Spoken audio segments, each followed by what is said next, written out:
2-3 गहरे लंबे श्वास। धीरे धीरे हथेली को आंखों पे रखें, अंधेरा कर लें। अंधेरे में आंखों को टिमटिमाएं।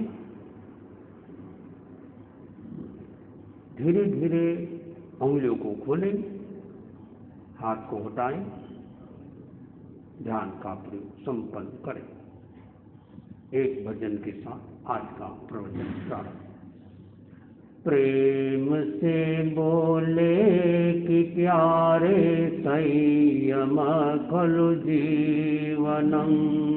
प्रेम से बोले कि प्यारे संयम खलु जीवनम। नियम से बोले कि सारे संयम खलु जीवनम। नियम से बोले कि सारे संयम खलु जीवनम।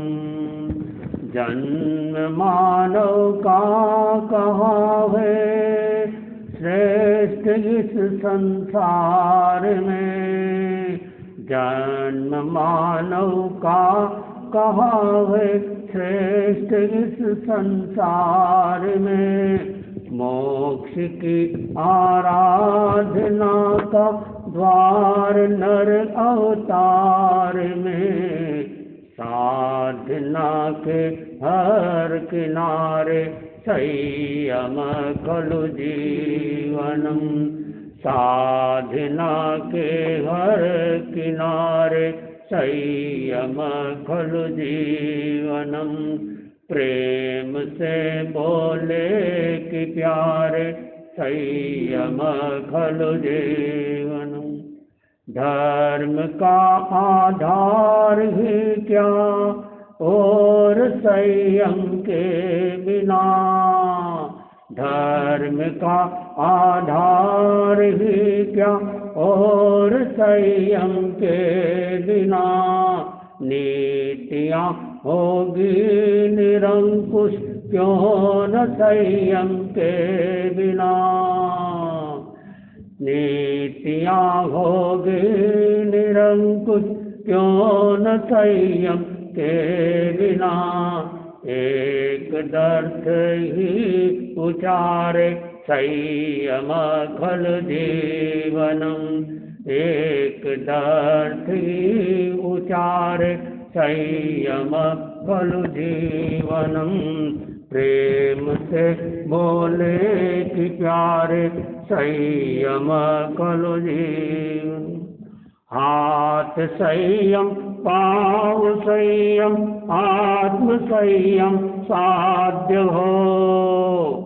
हाथ संयम, पाँव संयम, खाद्य संयम आज हो। दृष्टि संयम, वचन संयम, आत्म संयम साध्य हो। सब तरह सोचे विचारे संयम खलु जीवनम। सब तरह सोचे विचारे संयम खलु जीवनम। संयम खलु जीवनम। हाथ संयम हो गया। हो भले अध्यात्मवादी भूतवादी क्यों न हो भले अध्यात्मवादी भूतवादी क्यों न हो।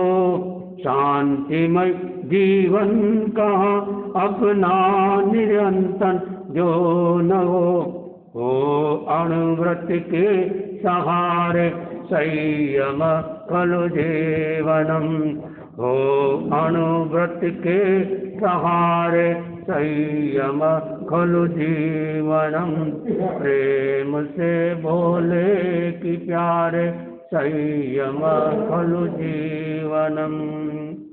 जो आत्मास्थावान इस विज्ञान युग की देन है, जो अनास्थावाद इस विज्ञान युग की देन है, हो रहा नैतिक पतन मानव बड़ा बेचैन है। प्राण पथ तुलसी प्रचारे संयम खलु जीवनम, प्राण पथ तुलसी प्रचारे संयम खलु जीवनम। प्रेम से बोले कि प्यारे संयम खलु जीवनम, नियम से बोले कि सारे संयम खलु जीवनम। श्रद्धा से नमन करे हम, तेरा अनुसरण करे हम, पल पल में स्मरण करे हम, महावीर स्वामी, महावीर स्वामी। ओंकार बिंदु संयुक्तम नित्यं ध्यायन्ति योगिनः, कामदं मोक्षदं चैव। ओंकाराय नमो नमः, ओंकाराय नमो नमः। चैत्ता भारहं वासं चक्रवर्ती महिद्यो, संति संति करे लोए पत्तो गई मणुत्तरम। आराध्य के पावन चरणों में वंदन।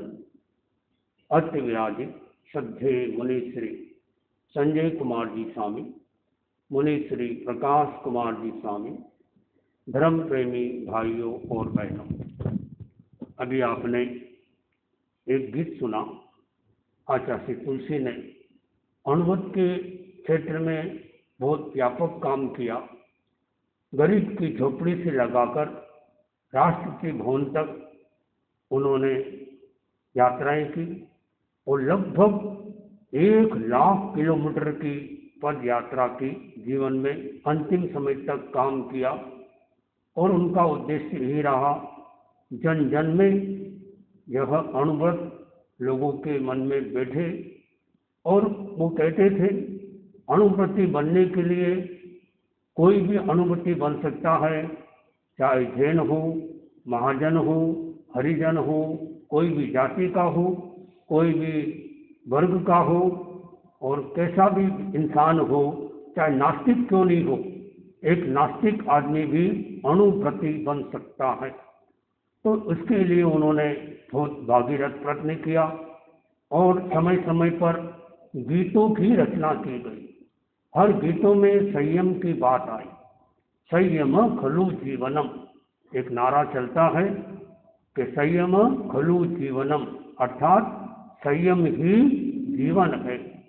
संयम जीवन है तो इससे आगे की बात की गई, असंयम मृत्यु है।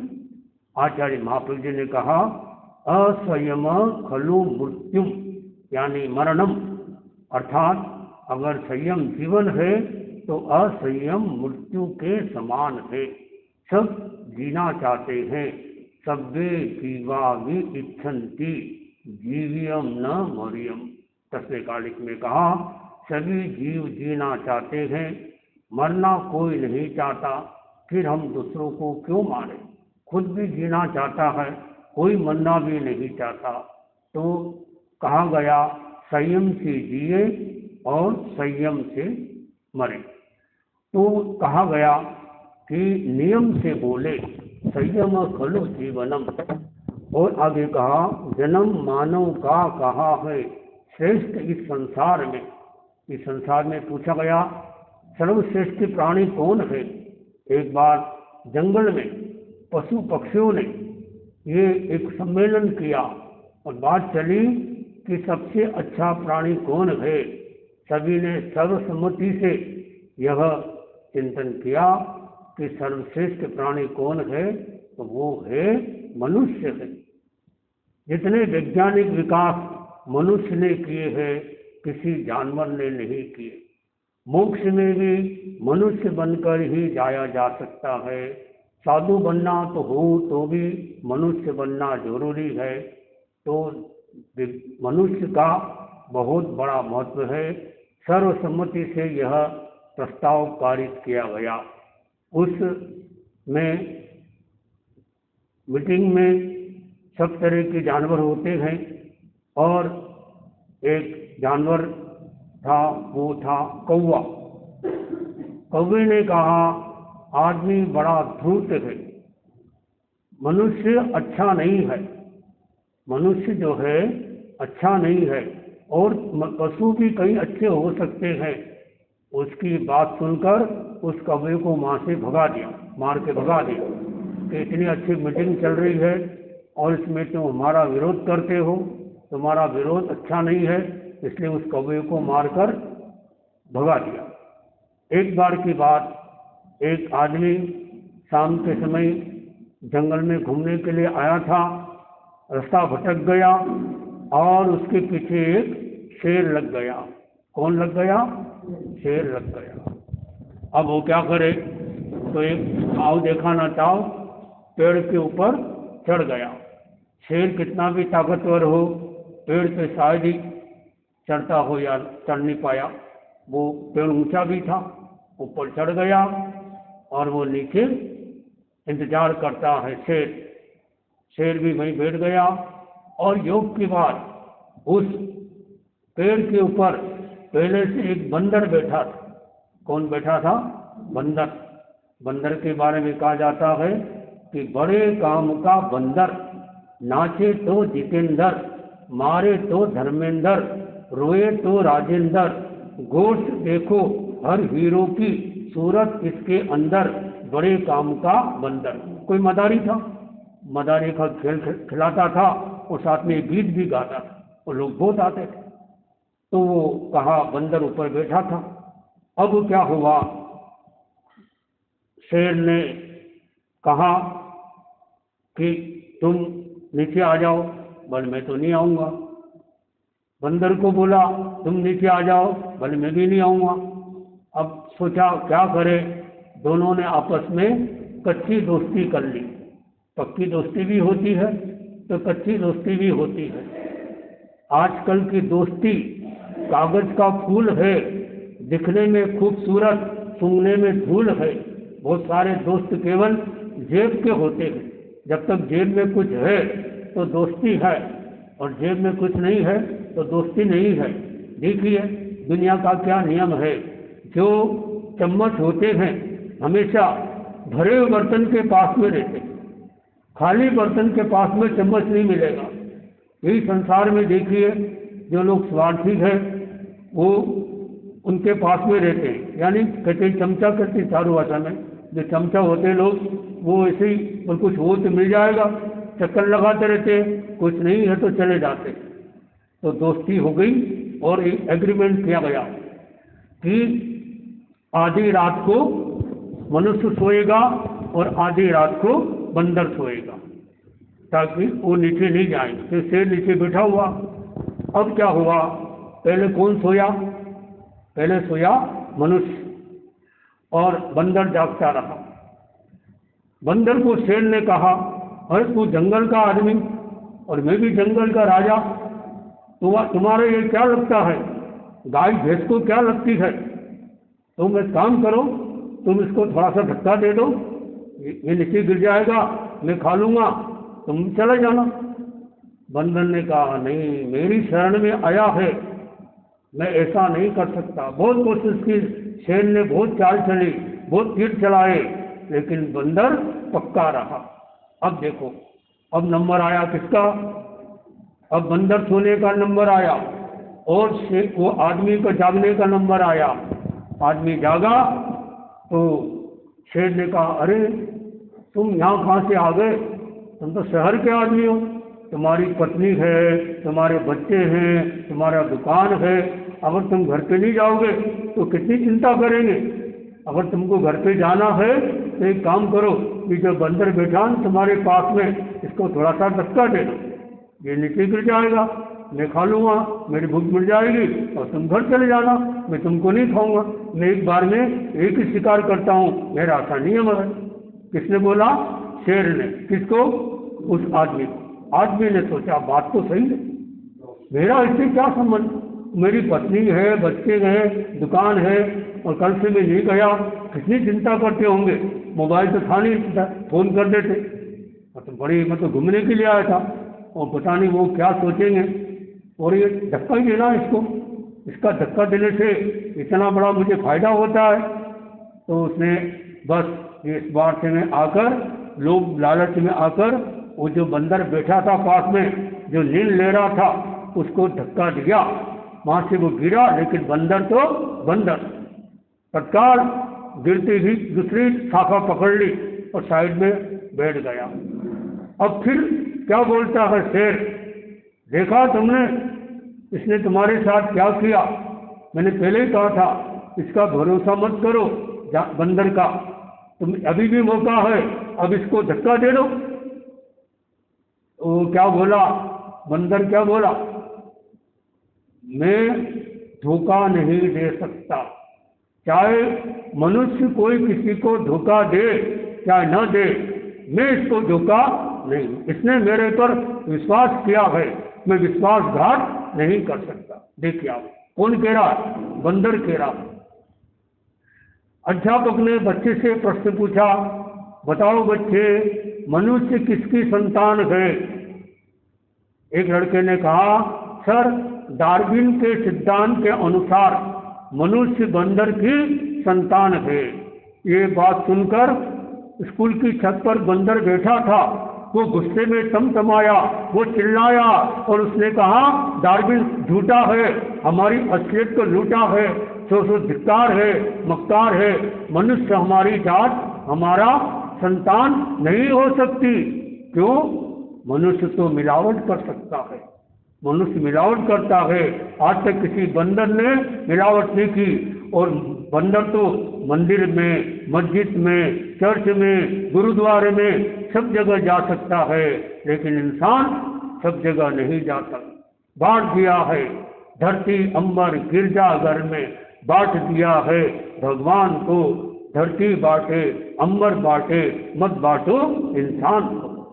उसी बात बताई कि बंदर क्या क्या भला भी कर सकता है, लेकिन इंसान कितना बुरा। फिर उस मीटिंग में कहा, वो जो कौवे ने बात कही थी वापस मीटिंग की, कि इंसान गलत भी हो सकता है, कहानी है। तो इसके पीछे भाग आया कि संयम खलु जीवनम, तो जन्म मानव का कहा है, श्रेष्ठ मनुष्य का जन्म होता है इस अपेक्षा से। और जो मोक्ष की आराधना कर सकता है, मोक्ष में ही जा सकता है मनुष्य, साधना के हर किनारे संयम खलु जीवनम। आगे कहा है, धर्म का आधार ही क्या? जो संयम के बिना, संयम के बिना धर्म का आधार नहीं हो सकता। और नीतियां होगी निरंकुश, क्यों नहीं? संयम के बिना जितनी भी नीतियां है, सिद्धांत है, कानून है, वो भी धर्म के आधार पे चलते हैं। और कहा गया, हाथ संयम, पांव संयम, खाद्य संयम, कई तरह के दृष्टि संयम आदि संयम होते हैं।